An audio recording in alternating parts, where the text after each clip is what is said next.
पिछले जन्मों का फल होता है बहुत सारी बातें, जैसे आपने बताया कि कर्स होता है तो ब्लेसिंग्स भी हमारे साथ आती हैं।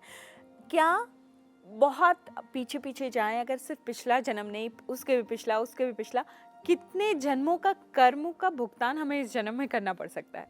काफ़ी जन्मों का करना पड़ सकता है। जितनी आपकी आत्मा सजग रहेगी, जितनी वो जागृत रहेगी, उतना उसको रियलाइजेशन होगा कि मुझे पिछले जन्म के कर्म जो हैं वो पूरे करने हैं।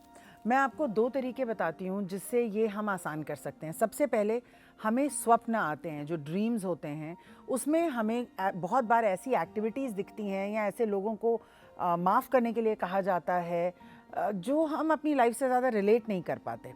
तो ये इंडिकेशन देते हैं हमारे पिछले जन्मों के संचित कर्मों का।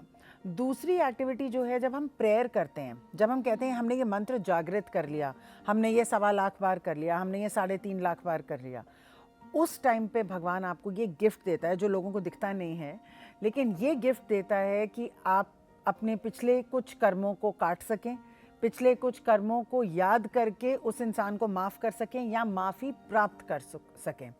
आप देखिएगा, जब भी कोई इंसान अपनी साधना में आगे बढ़ता है, ये उसका एक बहुत बड़ा इफ़ेक्ट होता है कि हमारे पिछले कर्म डाइल्यूट हो जाते हैं और हमारी लाइफ में कुछ ऐसी चीज़ें घटती हैं जिसकी वजह से हमारी लाइफ के रिलेशनशिप्स चेंज होने लग जाते हैं।